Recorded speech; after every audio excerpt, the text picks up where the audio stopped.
hapunin na tayo, biglang huminto ang net. So yan mga kapatid ko sa Panginoon, ulitin ko, isang mabiyaya at mapagpalang araw po ng Lunes sa inyong lahat.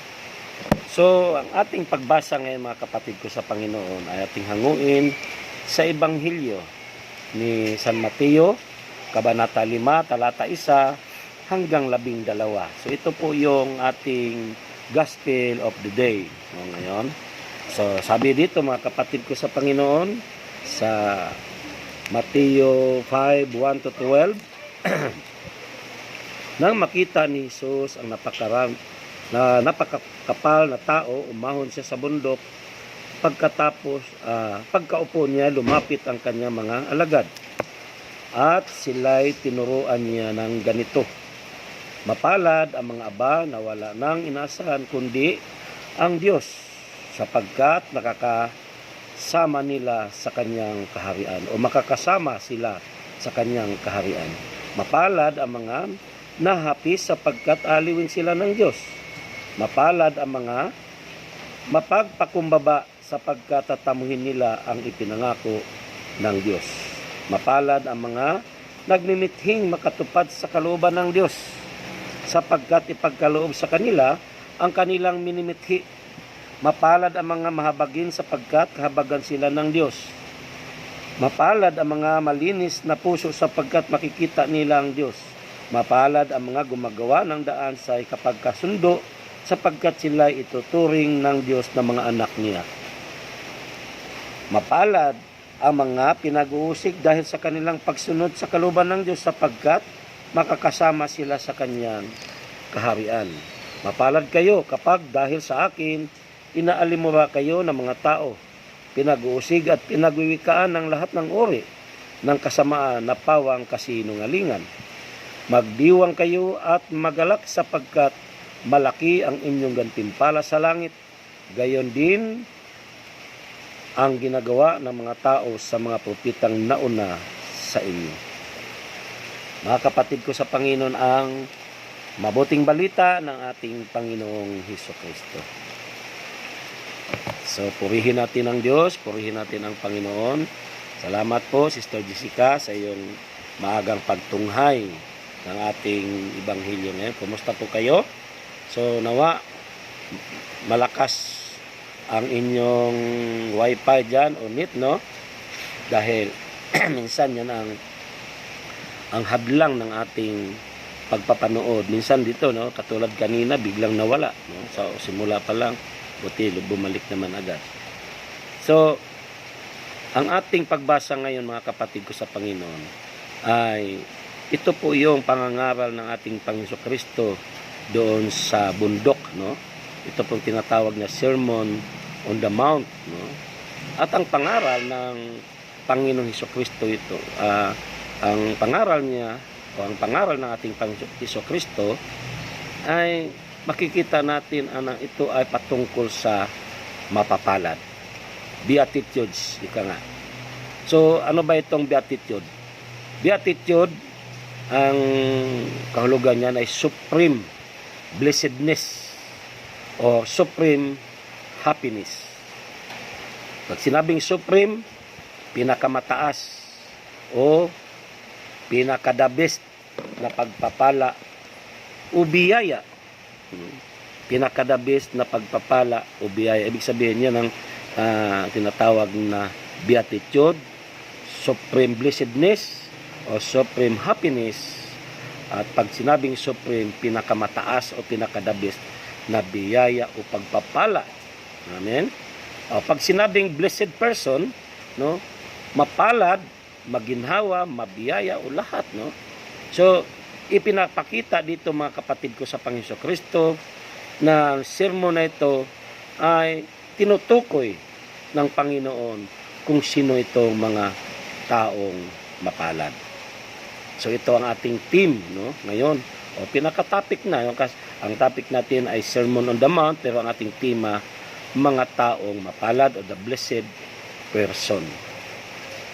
Sino nga ba itong taong o mga taong mapalad na ibinahagi ng Panginoon, na itinuturo niya sa kanya mga alagad noon at sa mga taong naroon noong panahong yon na nagturo siya doon sa bundok. Kung di ako nagkamali, bundok ng Sinai, no? Sa ayon sa mga ibang narinig ko, no? Hindi ko ganong naliwanagan, pero ito'y Sermon on the Mount kung ating babasahin. So, sino ang mga taong itong mapalad na tinutukoy ng Panginoon? Ang una, mga kapatid ko sa Panginoong Hesukristo, mga taong maliit pa ang pananalig. People who are spiritually poor. Pag sinabing poor, ibig sabihin, mahirap pa, ibig sabihin, nagsisimula pa lang. Kumbaga sa bata pa sa pananampalataya o sa pananalig. Ito yung tinatawag ng mga aba na wala nang inaasahan kundi ang Diyos.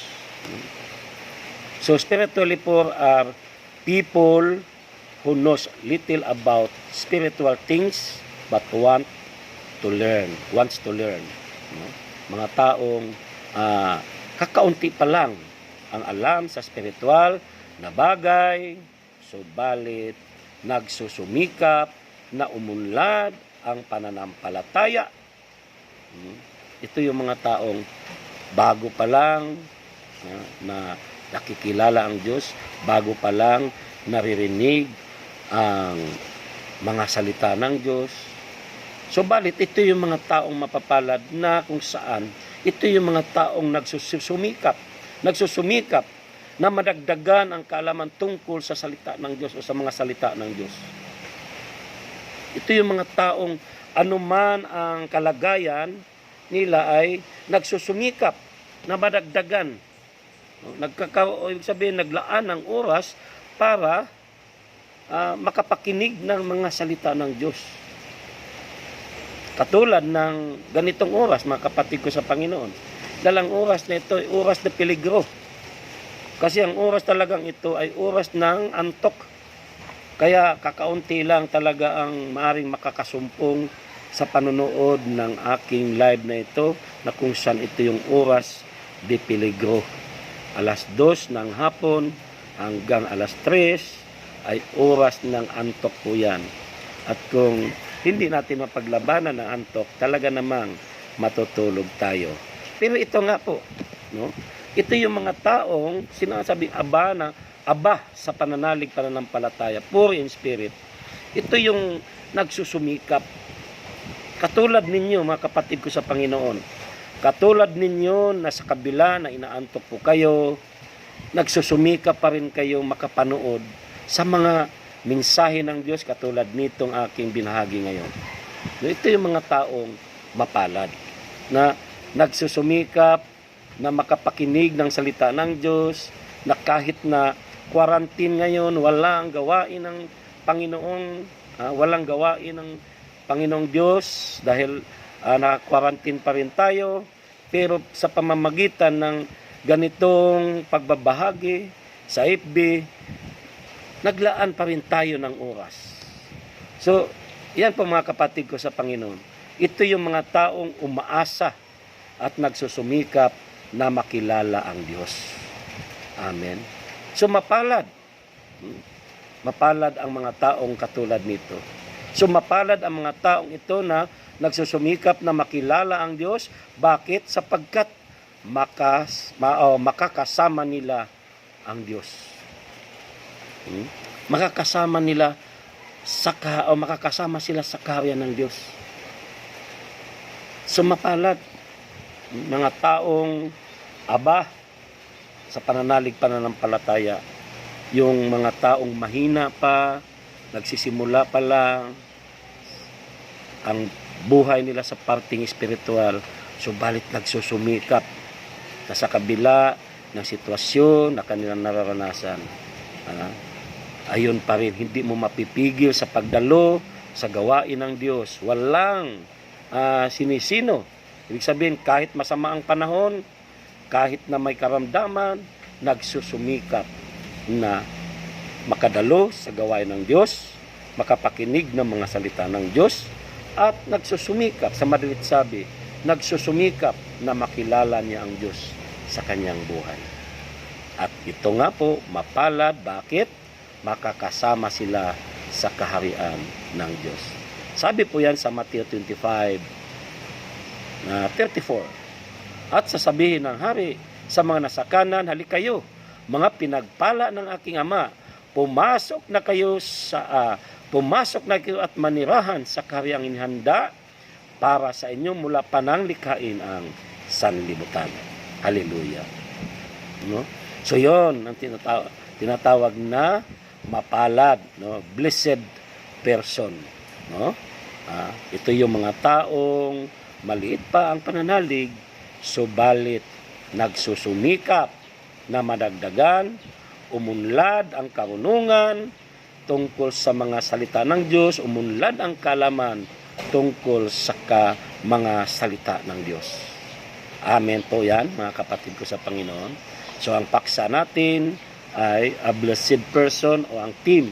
Kasi sermon on the mount, no, pangaral sa bundok, pero ang tema ay yung taong mapalad o taong mapapalad.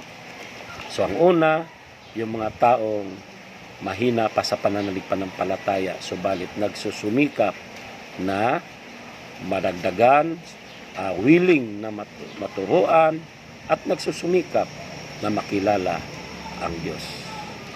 Amen. Ang pangalawa, mga kapatid ko sa Panginoon, na tinatawag na mapapalad o mapalad, ito yung mga taong dumaranas ng kapigatian o hapis, no? People who are in sorrow. Sa talata 4 nating tinunghayan po yan, mga kapatid ko sa Panginoon. So sino ba ang mga taong ito na tinutukoy ng Panginoong Hesukristo? Ito yung mga taong, mga kapatid, mga tao na dumanas ng kapigatian dahil sa sitwasyon ng kanilang buhay na kanilang nararanasan. Yung kahirapan, yung kawalan, subalit hindi sila nawawalan ng pananalig sa Diyos. No? Dumanas man sila ng kapighatian, dumanas man sila ng mga sitwasyon ng buhay na hindi nila gusto, subalit na natiling may pananalig sa Diyos. Amen. At ito pa, no, mga taong dumanas ng kahirapan, at ito pa, dumanas ng kapighatian, mga taong dumanas ng kapigatian ng dahil sa kasalanan nilang nagawa. Na ito'y pinagsisihan nila, no? Ibig sabihin, nagkaroon ng hapis ang kanilang kalooban dahil sa kasalanan nilang nagawa. Katulad po yan ng ating naunang mga lingkod ng Diyos, walang iba si Haring David noon, na kung saan dahil sa kanyang nagawang pagkakasala ay ganun na lang ang kanyang naranasang kapighatian, yung hapis dahil nga sa kasalanan niyang nagawa. Di ba kapag nakagawa tayo ng pagkakasala, no? Kapag nakonsensya na tayo sa ating mga ginawang pagkakasala, yun talaga, nagdalamhati ang ating kalooban na hiyang-hiya tayo sa Diyos. Hiyang-hiya tayo sa Diyos. Dahil halimbawa, nandito na tayo sa gawain. Nasa gawain na tayo, katulad ko, preacher, o sino pa man na manggagawa. At halimbawa ako nga preacher, tapos ang aking pinagagawa naman ay mga bagay na ako'y nagkakasala. So yun, no? So kapag na-convict na tayo, nandoon yung nagdadalamhati tayo sa nagawa nating kasalanan at pinagsisihan natin ito. Dinadagukan natin ang ating dibdib dahil sa nagawa nating mga pagkakasala. Amen. Mga taong dumanas ng kapigatian dahil sa kanyang nagawang kasalanan. Amen. Ulitin ko, katulad ni Haring David, binuko siya na ni propeta na Nathan, no? Na kung saan, ano bang ginawang kasalanan ni Haring David? Nang agaw po siya ng asawa. So, dumanas si Haring David ng kapighatian sa oras na yon dahil sa kasalanan niyang nagawa. Pero, kapag nagsisisi naman tayo at nagbalik loob sa Diyos. Yan po nga, no? Yan po ang sinasabing mapalad, no? At ang isa pang mapalad, yung mapalad mga taong dumanas ng kapighatian sapagkat aaliwin sila ng Diyos, ang sabi doon sa ating pagbasa. Mapalad ang mga taong dumanas ng kapighatian sapagkat aaliwin sila ng Diyos. Amen. Sabi po yan sa Juan, sa Ebanghelyo ni San Juan, Kabanata 16, talata 33, no? Sinabi ko ito sa inyo upang kayo'y magkaroon ng kapayapaan sa pakipag-isa sa akin. Mayroon kayong kapighatian dito sa sanlibutan, ngunit lakasan ninyo ang inyong loob, napagtagumpayan ko na ang sanlibutan. So yun mga kapatid ko sa Panginoon, dahil mapalad tayo, dahil aaliwin tayo ng Diyos. At aaliwin tayo ng Diyos kung tayo'y nakipag-isa sa Panginoong Jesucristo. At para lang to sa mga taong nakipag-isa sa Panginoong Jesucristo. Kaya mapalad ang mga taong dumanas ng kapighatian sapagkat aaliwin sila ng Diyos. Pero yung mga taong itong dumanas ng kapighatian ay yung mga taong nakakasumpong, nakikipag-isa na sa ating Panginoong Jesucristo. Kaya nga sabi doon, sinabi ko ito sa inyo upang kayo'y magkaroon ng kapayapaan sa pakipag-isa sa akin. Ibig sabihin, lumapit tayo sa Panginoon. Dumanas man tayo ng kapighatian, dumanas man tayo ng kahirapan, iba't ibang sitwasyon ng buhay, ay lumapit tayo sa Panginoon dahil mararanasan natin ang kanyang kapayapaan. Dahil yan sabi nga niya, kayong nabibigatan ng inyong mga pasanin, lumapit kayo sa akin dahil magaan ang aking pamatok. So mararanasan natin ang kapayapaan. Yan po ay isang pag-aaliw sa atin ng Diyos. Amen po ba? So makipag-isa tayo sa ating Panginoon sa Kristo. Dahil ang sabi doon sa awit Kabanata 30, talata 5, hindi nagtatagal yaong kanyang galit at ang kabutihan niya ay walang wakas.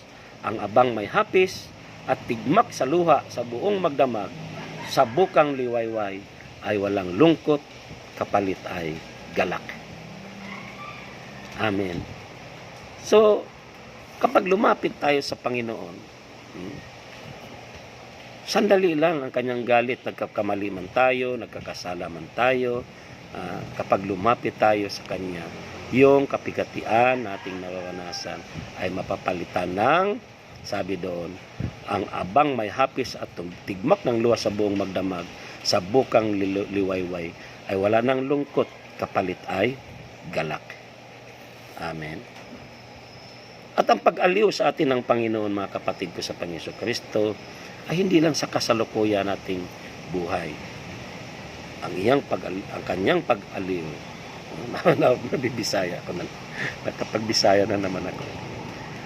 Ang kanyang pag-aliw sa atin ay hindi lang sa ating kasalukuyang panahon, sa ating kasalukuyan nating nararanasan sa buhay, kundi sa darating pa. Dahil ang sabi doon sa Revelation o Pahayag 21:4, at papahirin niya ang kanilang mga luha. Wala ng kamatayan, dalamhati, pag-iyak at sakit sapagkat lumipas na ang dating mga bagay. Hallelujah. So yun mga kapatid ko sa Panginoon.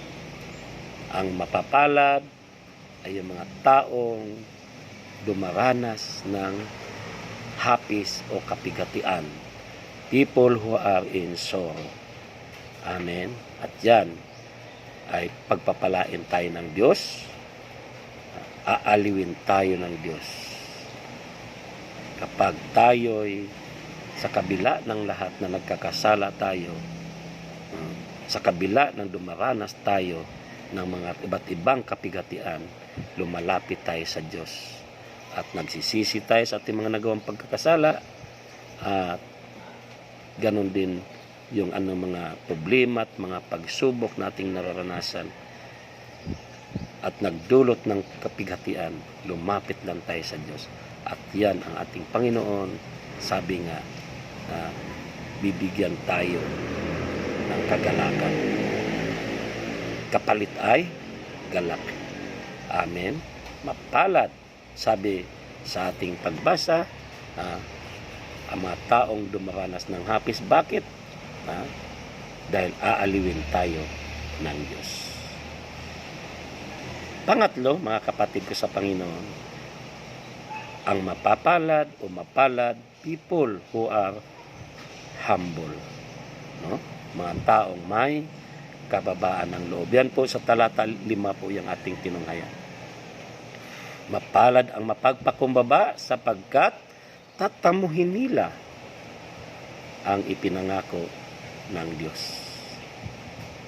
Bakit mapalad? Dahil tatamuhin nila ang ipinangako ng Diyos. Mapalad po talaga, mga kapatid ko sa Panginoon, ang may kababaan ng loob dahil sa kanila ipinaalam ang salita ng Diyos. Sa mga taong may kababaan ng loob, doon ipinaunawa ang mga salita ng Diyos. Di ba sabi ng Biblia? Hindi ito ipinaalam sa kanila, itinatago ito sa kanila. Hindi ito nila maintindihan. Bakit? Dahil sa kanilang kataasan ng loob. Ipinaunawa ang mga mensahe ng Diyos doon sa mga may kababaan ng loob. Sumapalad ang may kababaan ng loob. Bakit? Hindi lang sa kanila o hindi lang nila mararanasan ang mga kapahayagan ng Diyos, kundi itataas sila ng Diyos. Dahil ang sabi doon sa Lucas 14:1, sapagkat ang nagpakataas o ang nagpapakataas ay ibababa at ang nagpakababa ay itataas. Hallelujah. Amen. So mapalad, mga kapatid ko sa Panginoong Hesukristo ang may kababaan ng loob. Bakit? Dahil sa kanila naihayag ang mga kapahayagan ng Diyos, ang mga salita ng Diyos sa kanilang paunawa at ano pa, no? Sapagkat sila'y itataas ng Diyos. At isa pa, mapalad ang may kababaan ng loob dahil dadakilain sila ng Diyos. Biro mo, ang Diyos ang dadakila sa mga taong may kababaan ng loob. Amen. Sa unang Pedro 5:6, kaya nga pasakop kayo sa kapangyarihan ng Diyos at dadakilain niya kayong pagdating ng takdang panahon. Anong ibig sabihin nito? Yung mga taong nagpapasakop, ito lang po yung mga may kababaan ng loob. Kaya nga mapapala dahil dadakilain sila ng Diyos sa mga taong may kababaan ng loob. Amen. Bakit? Yung mga taong walang kababaan ng loob, hindi marunong magpasakop yan. Marami, o nabanggit ko na dito noon, na maraming mga lugar na kung saan ang mga manggagawa, kapag ang darating na preacher, alam nila walang pinag-aralan, hindi magpapasakop.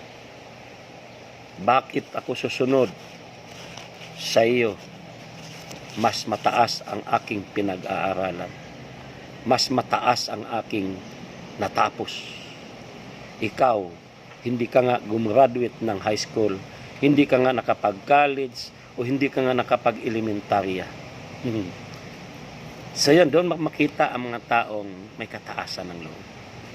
Pero sa mga taong may kababaan ng loob, sino pa man niyang preacher o lingkod ng Diyos, kayang magpapasakop. Kahit na ikaw, sabihin mo man, pinakamagaling ka ng abogado, pinakamagaling ka ng doktor, o presidente ka man ng isang kumpanya, pagdating sa gawain ng Diyos, kaya mo magpakababa, kaya mong sundin ang mga lingkod ng Diyos kahit walang natatapos na mga kurso o ano paman. Amen po ba? Amen po.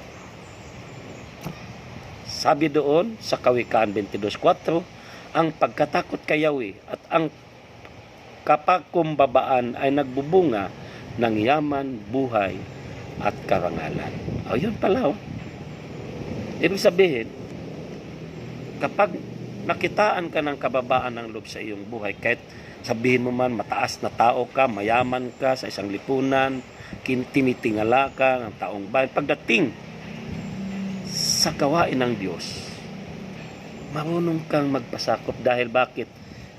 Mayroon kang takot kay Yahweh. Amen po ba? So, ang sabi ng Diyos, dadakilain niya ang mga taong may kababaan ng loob. Mapalad ang mga taong mapagpapakumbaba. Bakit? Dadakilain sila ng Diyos. Amen. Mapalad ang mapagpakumbaba dahil tatamuhin nila ang ipinangako ng Diyos. Pang-apat, mga kapatid ko sa Panginoon, mapalad ang mga taong nagmimiting makatupad sa kalooban ng Diyos. Ito yung mga taong nagmimiting makatupad sa kalooban ng Diyos. People who have a great desire to do of what God requires. Amen po ba, mga kapatid ko sa Panginoon? Handang gawin kung ano ang kalooban ng Diyos. So ito magkakaugnay pa rin, no? Sa kababaan ng loob. Kaugnay pa rin. Dahil kapag tayo'y may kababaan ng loob, desire ng ating puso na gawin kung ano ang kalooban ng Diyos. Na matupad natin ang kalooban ng Diyos. So sabi doon, mapapalad ang mga taong nagmimithing makatupad sa kalooban ng Diyos sapagkat ipagkaloob sa kanila ang kanilang minimithi. Amen po ba? Subalit, ngayon, ang mga tao, ano bang minimithi ng karamihan? Iba ang minimithi ng karamihan. Karamihan na ngayon ng tao, nakikiuso ang minimithi, yung uso ng sanlibutan.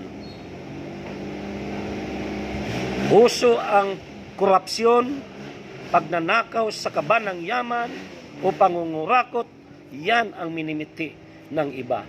Kaya nga, maski sa pagiging barangay chairman, marami na nang nagnais, nagmimithi na maglingkod sa bayan.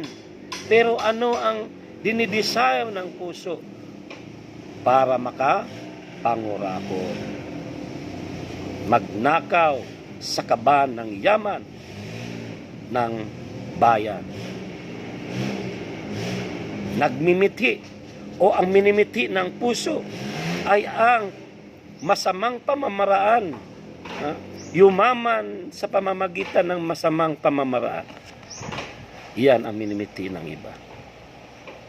Hindi ang kalooban ng Diyos ang minimithi. Kaya nga sabi ng Panginoon, mapalad ang mga taong ang minimithi ay makatupad sa kalooban ng Diyos.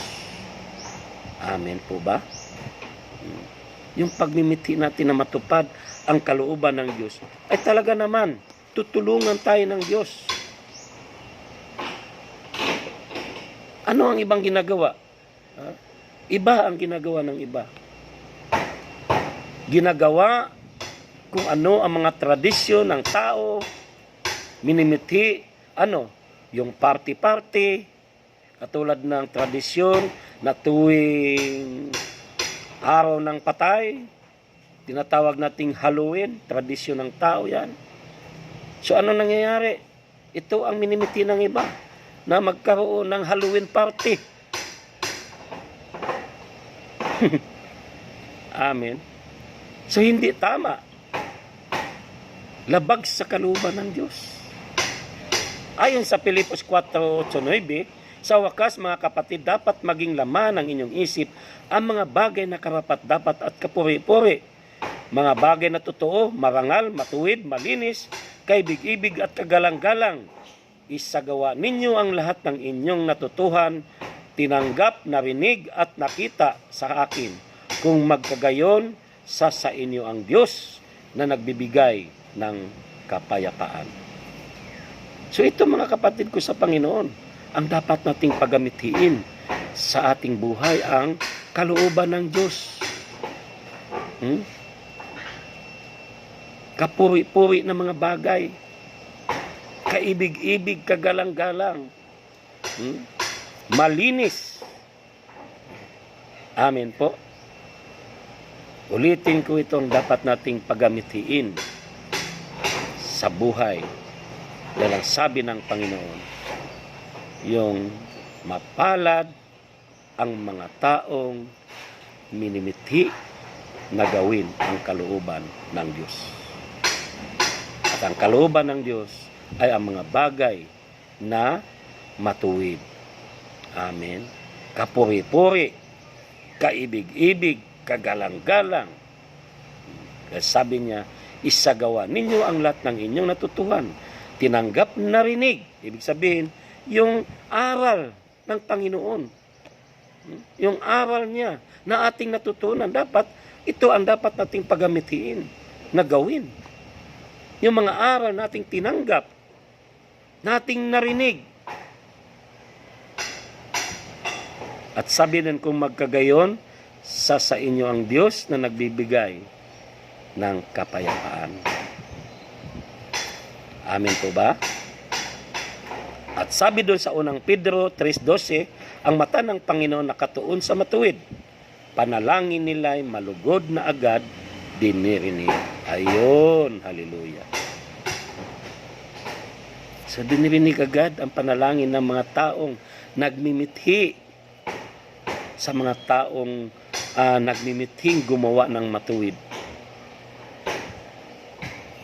Kaya tayo, kung mayroon pa naman tayo mga ginagawa na hindi ayon sa kalooban ng Diyos, yan ang dapat nating pagsikapan. No? Pagamitiin natin na makasunod tayo sa kalooban ng Diyos. Pang-apat po yan, mga kapatid ko sa Panginoon. Ang panglima na mapalad ay people who are merciful to others, mga taong mahabagin sa kanyang kapwa. Napalad ang mahabagin sapagkat, ang sabi sa ating pagbasa, kahabagan sila ng Diyos. At ang sabi nga doon sa Lucas 6:36, maging mahabagin kayo gaya ng inyong Ama. So, dapat tularan na daw natin ang Ama, ang Amang Diyos na mahabagin, ang ating Panginoong Hesukristo na mahabagin. Amen po ba? O ang taong mahabagin at mapagbigay, o ang taong mahabagin pala mga kapatid ko sa Panginoon, ay makikita yan sa kanyang buhay na siya ay mapagbigay.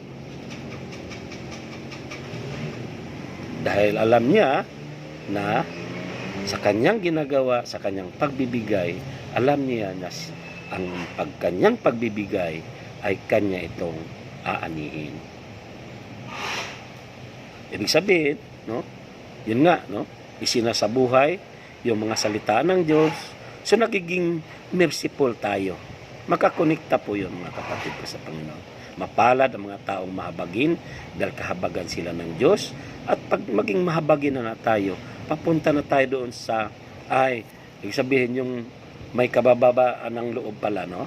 Ibig sabihin, yung taong, yung pang-apat natin, balikan natin sandali, yung desire pala, yung minimithi na makasunod sa kalooban ng Diyos. So, ang kasunod nito, pag minimithi natin ang pagsunod sa kalooban ng Diyos, ito na po yung maging resulta na magiging mahabagin na tayo. Ito na po yung tawag nito yung paggawa sa aktual, no? Sa ating buhay. Application. Ito na yung application na sa pagiging pagkamasunurin sa mga salita ng Diyos.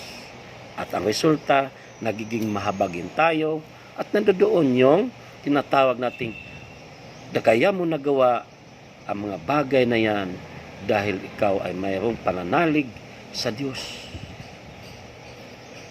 Amin. Naniwala ka at nagtitiwala sa Diyos na kung ano man ang iyong ibibigay ay siya mong aanihin.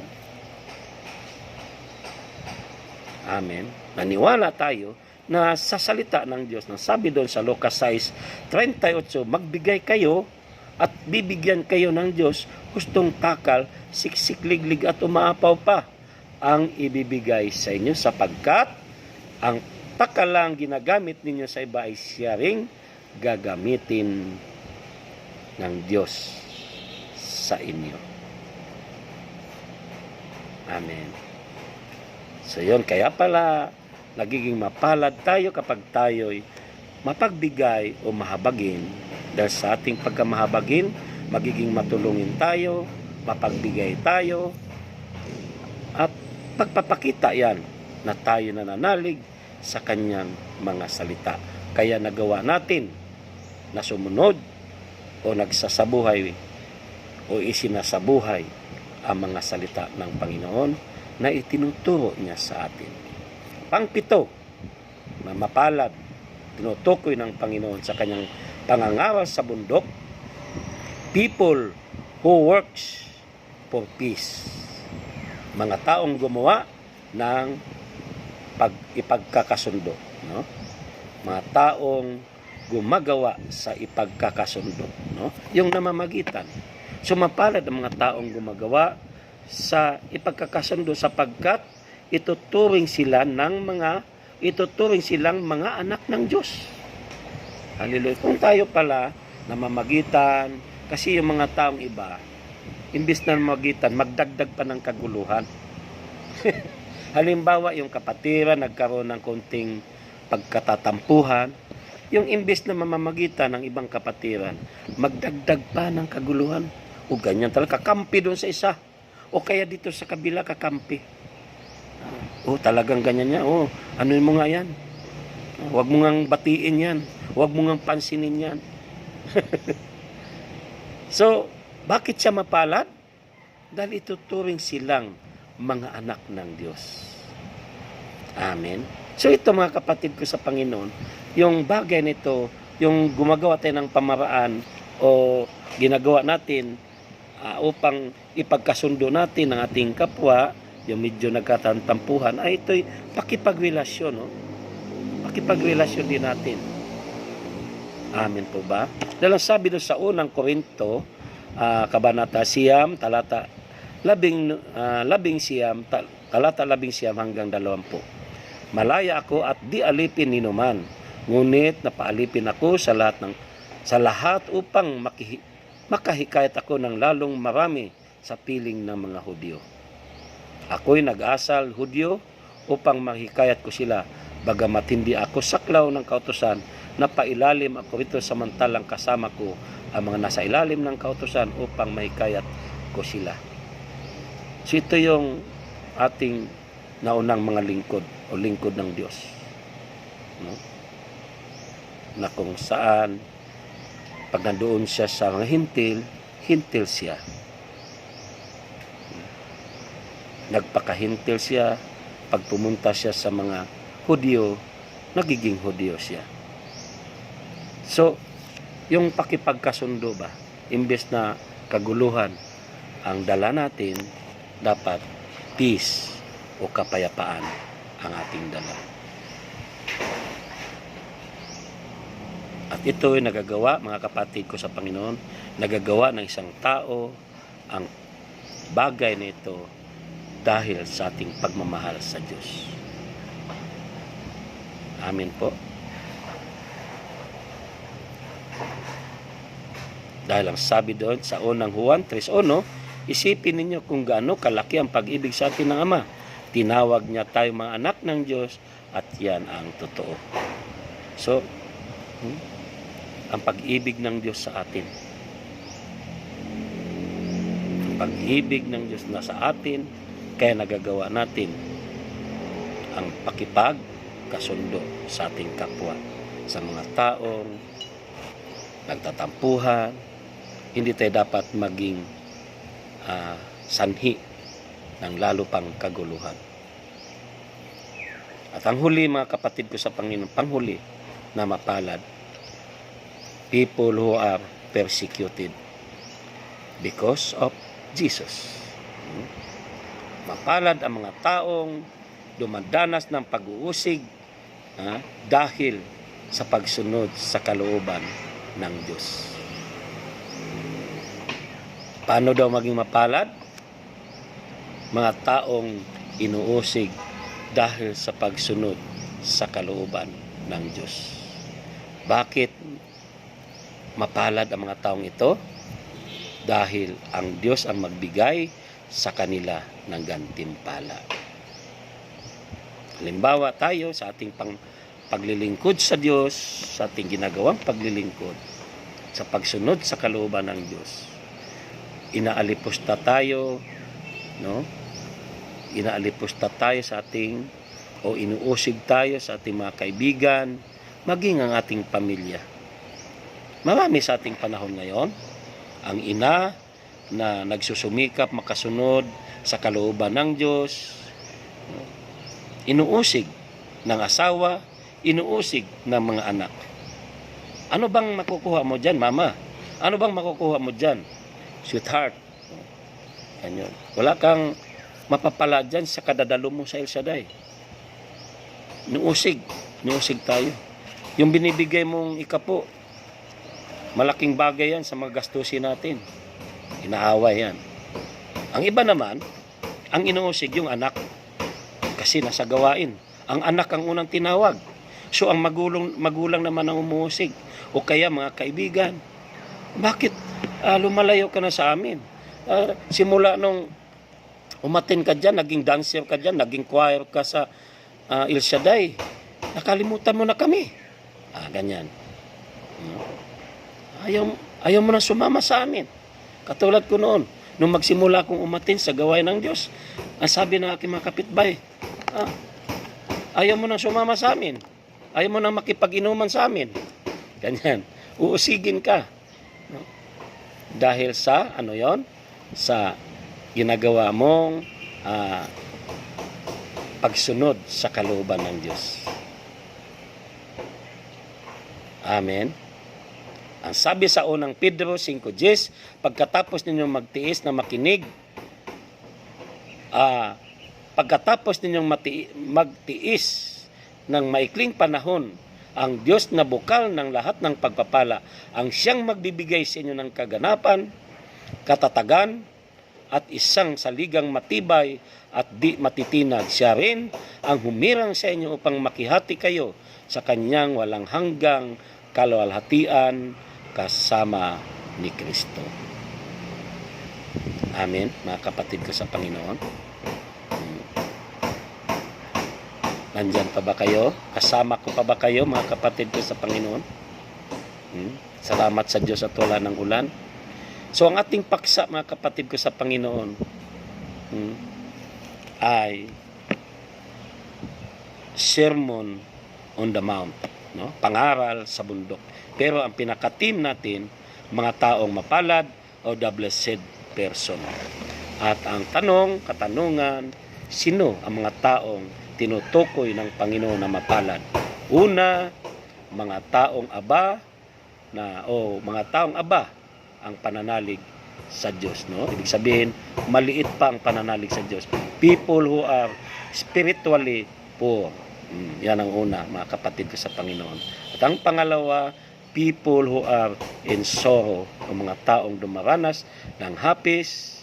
Bakit sila dumaranas ng hapis? Bakit sila mapalad? Dahil kahit sa kabila na dumaranas sila ng hapis o kapighatian, patuloy silang nananalig sa Diyos. Hindi sila nawawala sa gawain ng Diyos. At ang isa pang dumaranas ng kapighatian, yung dumaranas ng kapighatian ng dahil sa paggawa ng kasalanan at namimighati ang kanyang kalooban dahil sa paghingi ng tawad sa Panginoon.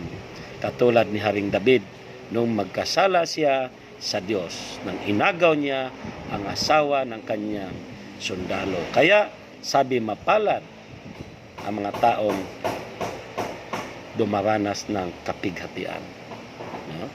Sa pangatlo, people who are humble. Mga taong may kababaan ng loob. Bakit mapalad? Mapalad sila dahil sa kababaan ng loob ng katulad ng isang bata, ipinaalam ang mga salita ng Diyos. Doon sa kanila ipinaunawa ang mga salita ng Diyos, at mapalad ang may kababaan ng loob sapagkat itataas sila ng Diyos. Dahil ang nagpapakataas ay ibabagsak o ibababa. At isa pa, mapalad ang may kababaan ng loob dahil, sabi niya doon, dadakilain sila ng Diyos. Amen?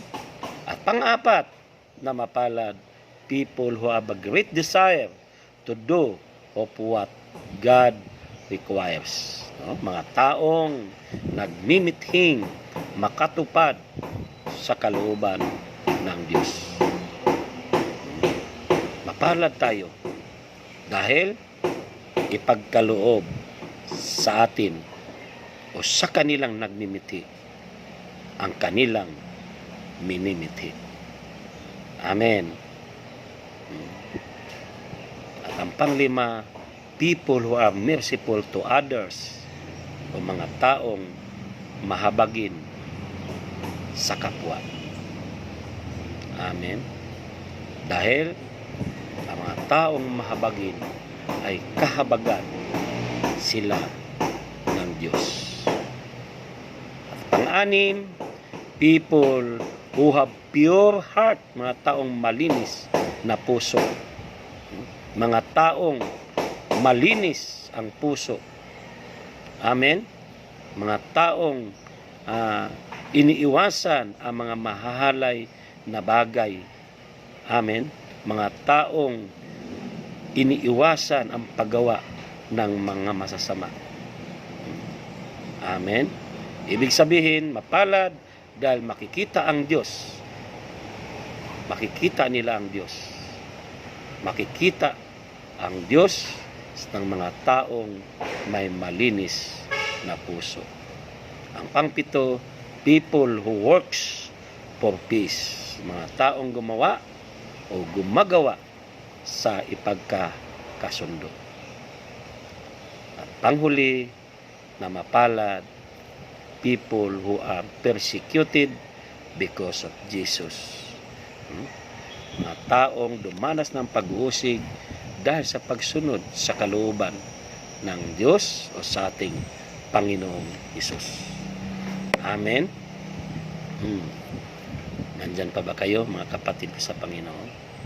Ang sermon sa bundok, mga kapatid ko sa Panginoon, ang sermon sa bundok ng ating Panginoon sa Kristo, na kung saan tungkol ito sa 8 Beatitudes, ay mensahe sa ating lahat, na kung saan ito ang daan upang matanggap natin ang gantimpala na mula sa Diyos. Ano bang gantimpala na mula sa Diyos? Ang buhay na walang hanggan. Kaya mapalad ka kung ang buhay mo ay matagumpay bilang Kristiyano. Amen. Mapalad ka kung mamumuhay ka ng ayon sa mga itinuturo ni Kristo. Bakit? Dahil mapapabilang ka sa kanyang kaharian o mapapabilang ka sa kaharian ng Diyos.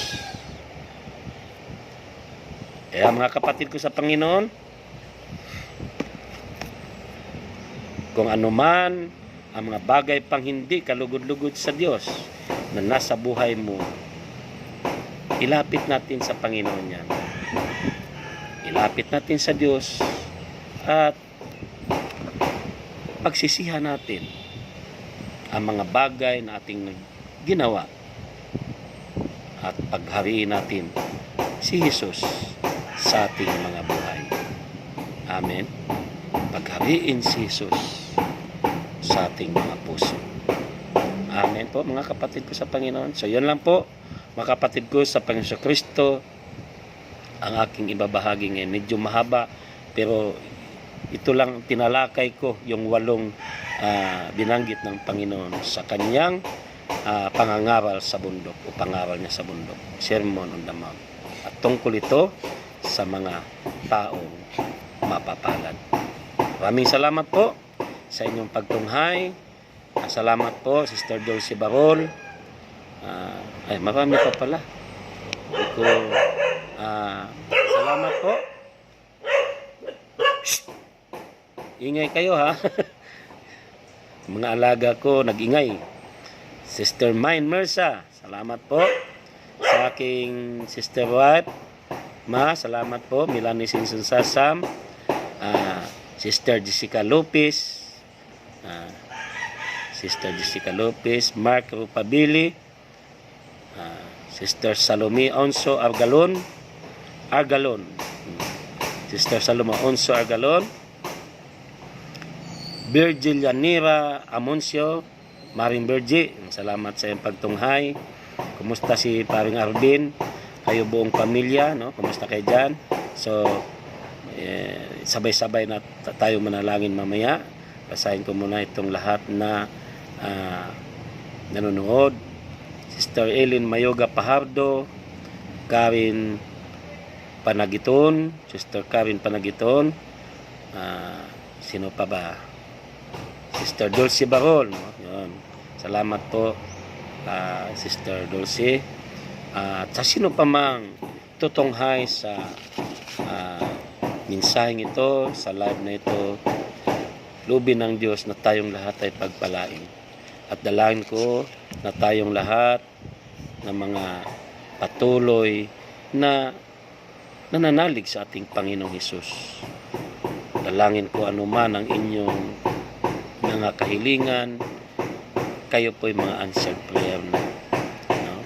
Anuman ang inyong kalagayan ngayon sa buhay, dalangin ko, abutin kayo ng ating Diyos na makapangyarihan at igawad sa inyong buhay, sa inyong buong pamilya, mga mahal nyo sa buhay, ang pagpapala, siksikling di gumapaw.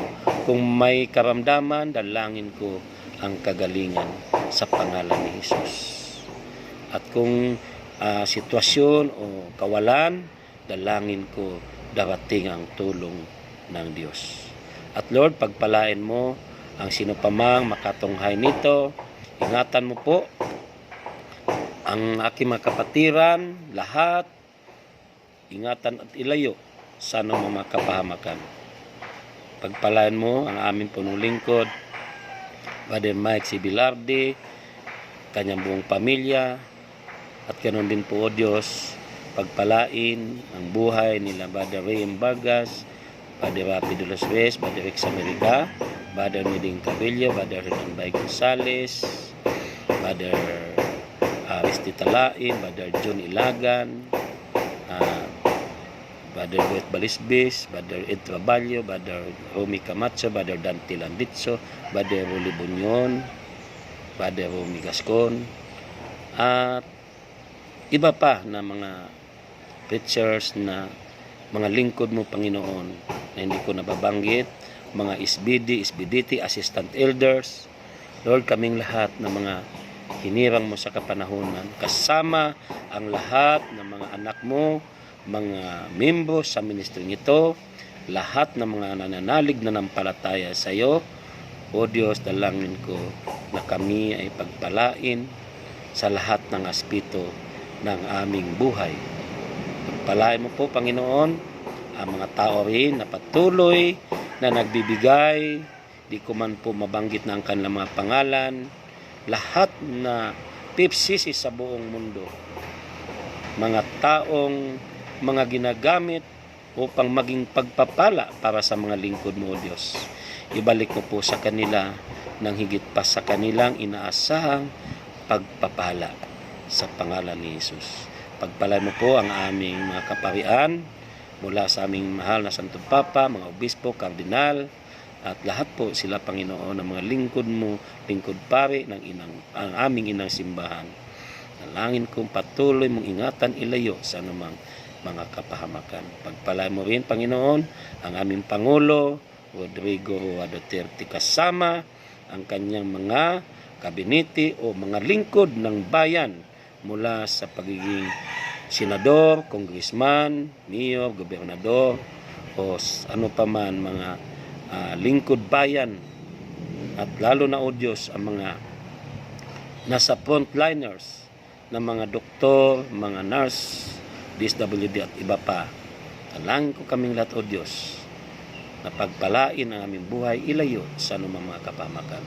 At kung sakaling meron mang mga naapektuhan na po ng COVID-19, dalangin ko na sila po ay pinagaling muna sa pangalan ni Jesus, sa ngalan ng Ama, ng Anak at ng Espiritu Santo.